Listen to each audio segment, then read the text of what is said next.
Subscribe болон хонхон дээр дараарай.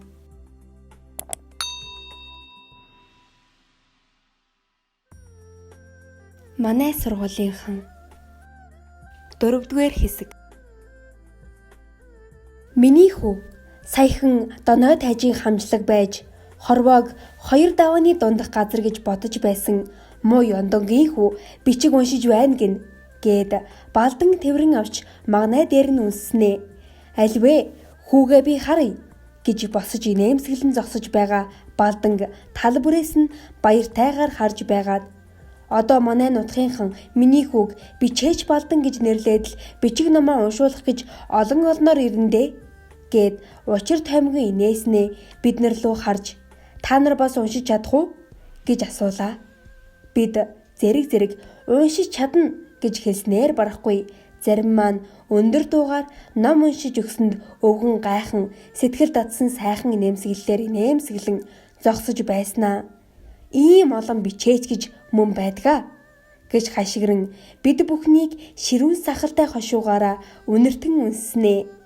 Одоо бид чинь захиан уншуулах гэж хідэн өртөө газар явхаа болох цаг болсон шиг байна гэж хэллээ.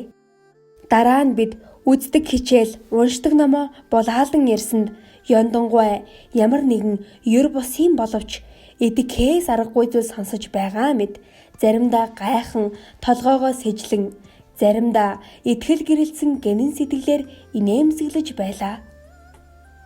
Балдангийн эцэг явхдаа хүүгээ хацар дээр нь үнэртэн үнсээд сэлэмжад адгийн зэвсэг цэцэн мэргэн дээд зэвсэг эдэр баян адгийн баян эрдмээр баян дээд баян гэдгийм шүү. Миний хүү их эрдэм сураарай гэж хэлээд мориндоо мордон сүүл хөдөлгөн шогшиж явахт нь бид хойноос нь харан удтал зогссон билээ. Гэтэл ёндонгой хүүгийнхээ хоосон орон дээр суугаад толгой руугаа хайр найргүй цохиж байхад нь нөгөө сэтгэл дадсан сайхан инээмсэглэлийн өчүүхэн туяач харагдсангүй. Харин олон оны ширүүн салхи хурж наранд гандаж борлсон хүрэн царай нь хөрзийн цайвартаж хацрыг нь дагаж тунгалаг нулимс жирвэлзэн урсаж байгаа булгийн ус шиг тасралтгүй урсан зарим тусал нь дээлийн ингэрлүү тусалж зарим нь өтгөн сахалтай уруулын давж амруу норход түүнээ шимэн залгиж байлаа. Тэгээд түргэн босож гүйж гараад гэрийн хаяанд эвийн хөөрхий үрмэн чамаасаа ингэж сална гэж хэн мэдлээ. Хайрын хүү минь би ихэд чинь юу гэж хэлдэг билээ? Талийг аач минь хүү минь би чинь яадаг билээ гэх зэрэг өглөн уйлан гашуудан байх нь бидэнд сонсогдлоо. Талийг аач. Үүнийг сонсоод бид балдангийн үгсэнтэй аргагүй эвлэрсэн билээ. Балдан талийг аач болсон балдан үгсэн гэдэг нь бидний сэтгэлийг эрс өөрчиллөө. Бурандаг балдан ах минь гэж хашгиран уйлаад бүр босон хараасныг галжхой орж ирээд арай гэж хэвтүүллээ. Хүүхдүүд цөм уйлалдлаа. Ганцхан бат балдан үгсэн балдан үхээгүй гэдэг хоёр бодлын хооронд эргэн заримдаа уйлвч заримдаа балдан үхээгүй байхаа гэсэн асуултыг тавьж байлаа. Үхчихсэн хамт ном үзэж хамт хоол идэж инээлдэж тоглож байсан балдан маань үхчихсэн. Дэрэгдэх орон дээр минь хэвтэж байсан балдан минь үхчихсэн гэж бодоход нүдний минь нулимс аяндаа хасгарч байлаа. Би үхэхгүй. Би ээжтэйгээ хоёулаа байдаг. Би том болоод далхааны бүү багш шиг эрдэмтэй хүн болж ээжээ тэжээн гэж чулуун уйлах зураа хашгиран хэллээ. Та нар битгий өхөл яриад байгаа ч дээ би айж байна гэж бат хэлээд босонгүйж доржийн өвөрт орлоо. Бидний хэн ч өөхөх дургүй байсан билээ. Ер нь хүүхэд өсөж дэвжиж байгаа зүйл болохоор үхэл гэдгийг сэтгэлдээ бүхэлдэн тусган авч чаддаггүй. Хүүхдэд үхэл гэж сүрхий юм ойлгогддог боловч өөрийн хувьд хүлээж авч чаддаггүй юм аа. Хоног өнгөрөх тутам балдангийн тухай яриа цөөн болж байлаа.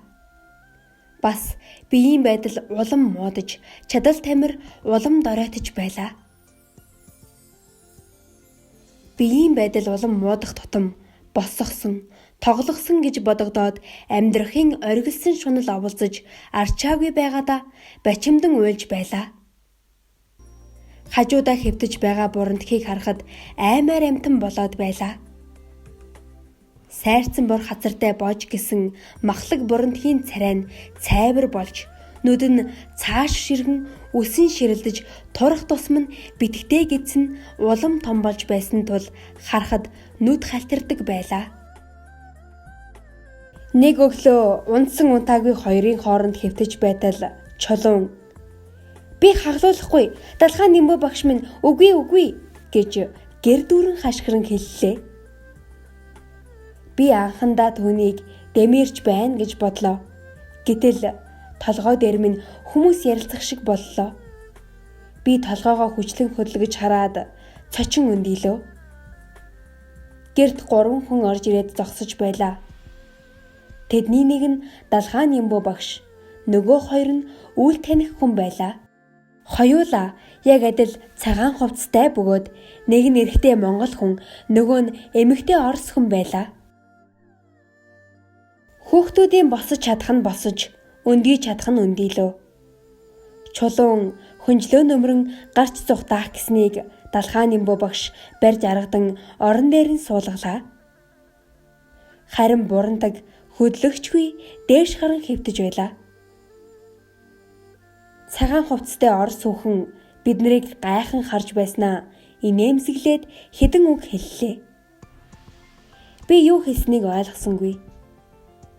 Та нарыг докторгүй сайн байна уу гэж байна гэж цагаан хувцастай хүн хэллээ. Бидний хинэж дуугарсангүй.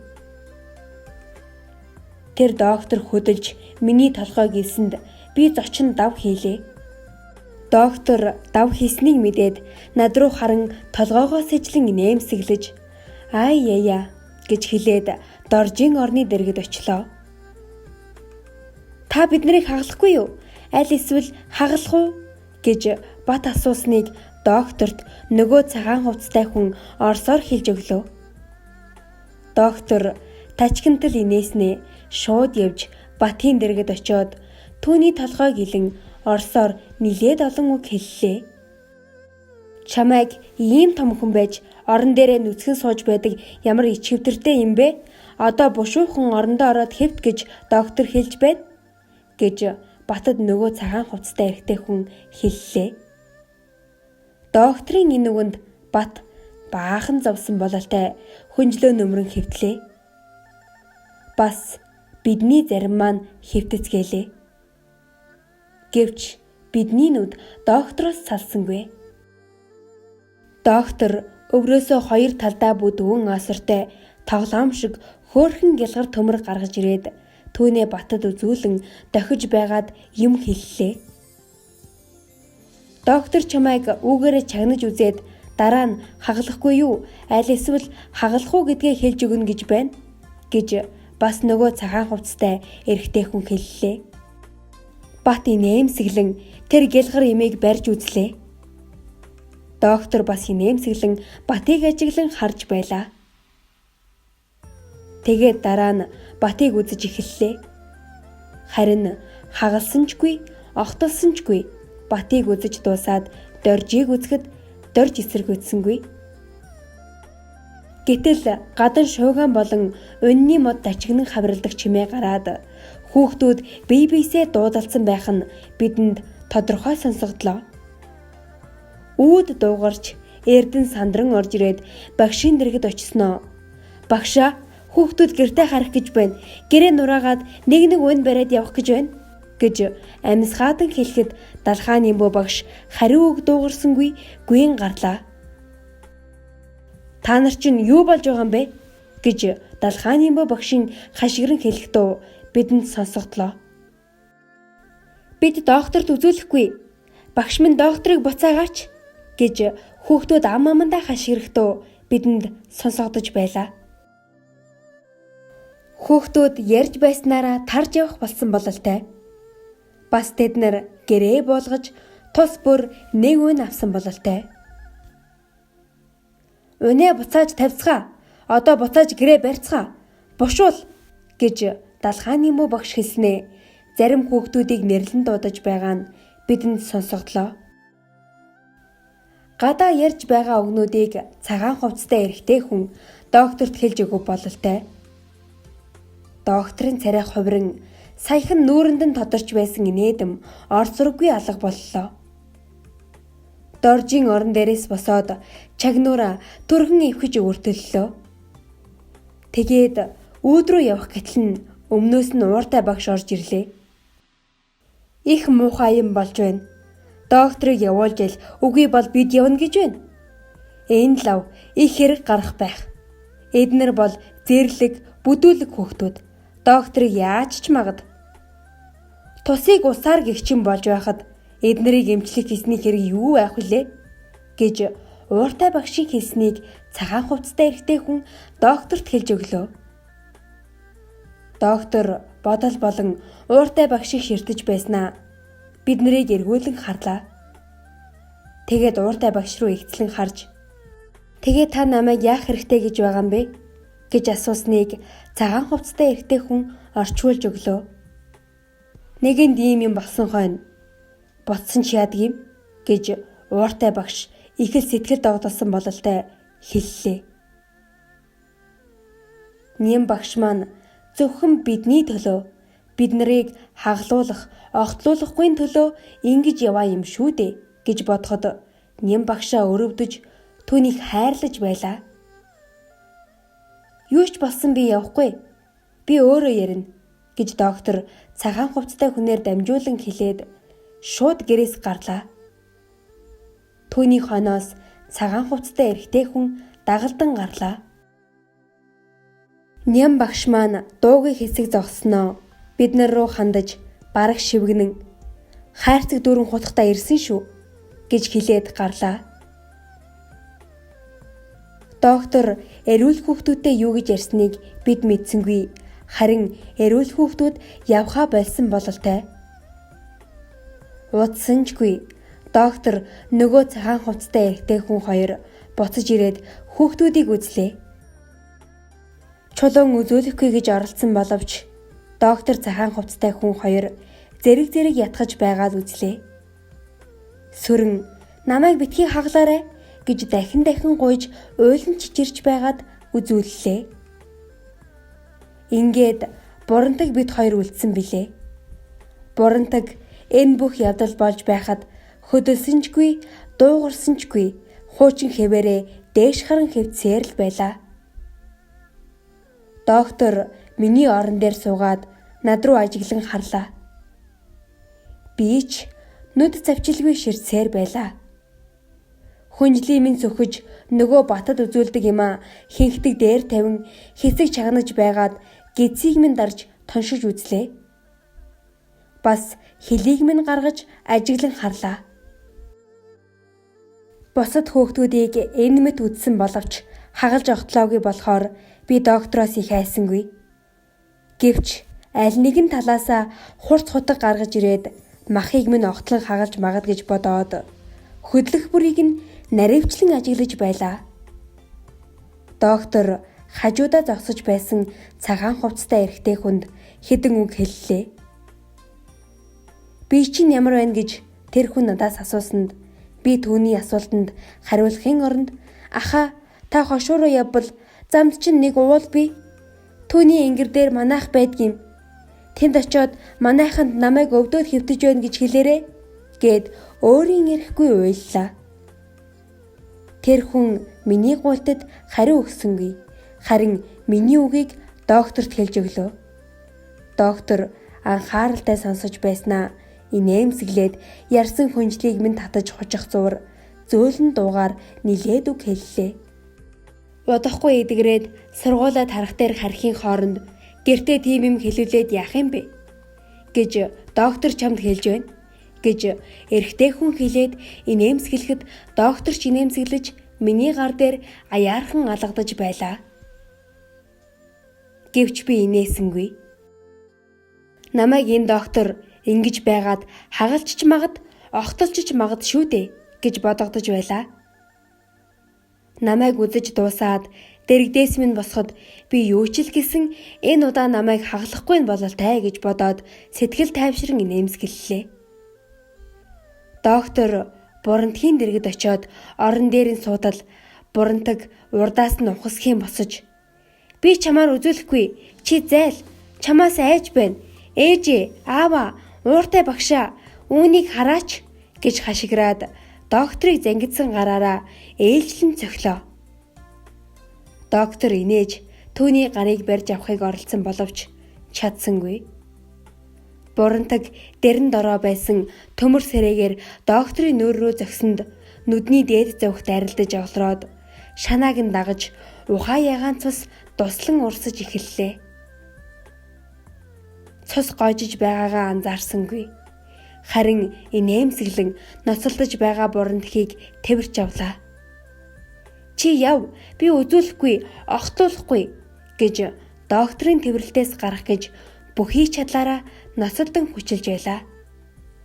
Энэ үед гаднаас Далхаан Нимбо багш орж ирээд Бурантгийг аргадан докторт үзүүлбэл эдгэрнэ гэх зэрэг тайтгаруулсан боловч үзүүлсэнгүй. Тэгээд Орос хүүхэн Бурантгийг буцааж оронд нь хэвтүүлээд дэрэгдэн зогсож удтал ширтэн харж байснаа магнайг нь зөөлхөн гихч нилээд Далхаан Нимбо багш нөгөөхөн хоёрыг дагуулan гэрээс гарч дөнгөр ярилцсаар эрэгтэй хүүхдийн гэр рүү явв бололтой. Бид докторын тухай ярьж эхэллээ. Монгол хүнийхээс өндөр хянган хамар, утаа болсон юм шиг шар ус, нилээд гүн аяганд эргэлдэж байгаа цохорхоо шиг хоёр цэнхэр нүдний тухай хүртэл ярилцлаа. Тэр инээдээр эргэлдэж байгаа хоёр нүдний цаана хаглах огтлох айхтар санаа оршиж байгаа шүү дээ гэж бодоход тэр докторт бидний тааламжтай сэтгэлийг татах юм огтхонч байсангүй билээ. Бид юу ч болсон хаглуулахгүй байх аргын тухай ярилцлаа. "Би яасан ч хаглуулахгүй. Би нэм багштай хэлнэ. Би гэртээ харина" гэж Бурантаг байдаг тэнхигээрээ хашгиран хэлээд уйллаа. Гэтэл удсанжгүй. Далхаан Нимбо багш цагаан хувцастай эрэгтэй хүний хамт орж ирээд хүн бүхний дэрэн дороос лувсан отчин өгсөн эмийг хурааж аваад оронд нь хүн бүхэнд эм өглөө. Над гашуун амттай нутаг цагаан эмийг усаар даруулж өгсөн билээ. Харин ганцхан Бурантагт эм өгсөнгүй. Эм өгсний дараа цагаан хувцастай эрэгтэй хүн гарч багш маань Бурантгийн дэргэд очиж суулаа. Энэ удаа Далхаан Нимбо багш маань бидэн дээр орж ирэхдээ докторын шиг цагаан хувцастай ирсэн юмсан. Цагаан хувцас нь багшийн биед яг таарсан мэт боловч докторын тэр хувцас Далхаан Нимбо багшийн зөөлхөн бөгөөд сэтгэл татсан дүрийг нилээд аимшигтай болгон хувирсан байлаа. Тэгвч тэр айхтар хувцсны цаана бидэнд ч хайртай, бид ч хайртай Далхаан Нимбо багш маань үнэхээр байсан тул бид доктороор хаглуулахгүй байхыг зэрэг гуйлаа. Далхаан Нимбо багш, доктор бол хагалахыг урьдчил болгодоггүй. Докторт өөр янзын олон эмэмлэг байдаг. Бас хагалахдаа аврах гэж хагалдаг болохоос биш, хорлох гэж хагалдаггүй. Ер нь хагалахгүй л бол эдгэрдэггүй зарим өвчин байдаг. Энэ эмэгтэй доктор та нарыг эмчилж эдгээх гэж алс холоос ханхай өхөр тэрэгэн дээр сууж зам зуур хэд унтаж ирсэн хүн. Ёстой л өөх өгсөн хүнтэй өглөө босоод заргалдана гэдэг шиг болж байна гэж Бурантгийг зэмлэж нилээд ярьлаа. Бурантаг хариу юм дуугарсангүй. Багшийг гарснаас хойш Бурантгийг докторын өдрөө зогсонд нь бид зэрэг зэмлэлээ. Гэвч мөн л хариу дуугарсангүй. Ингэж байтал доктор орж ирлээ. Бурантагт зохиулсан нүд нь болов болтол хавджээ. Доктор инээмсэглэж бидэнд үг хэлснээ Бурантгийн дэргэд суугаад өврөөсөө цагаан алчуур гаргаж түүний халтарсан нүрийг харчлаа. Бурантаг докторууд үг дуугаралгүй ширтэж байснаа хүнчлөөсөө туранхай гараа гаргаж хавцсан нүдний зөвхийг дарж үзэхэд "Зүгээр" гэж доктор арай ядан үсэг үсгээр нэвлүүлэн сунгаж монгол хэлээр маш муу хэлээд инээмсэглэн Бурантгийн сайрцан хацрыг иллээ. Бурантаг эхэр татан уйллаа. Дараа нь Бурантхийн магнайг нь илж байгаад баахан үг хэллээ. Бид тэр Орос эмэгтэйн юу хэлснийг ойлгосонгүй. Гэвч түүний байдал, дууны өнгө аялгүй нь Бурантхийг хөөрдөн хайрлаж байгааг мэдэгдүүлж байлаа. Зохиолыг дараагийн хэсгээс үргэлжлүүлэн сонсоорой.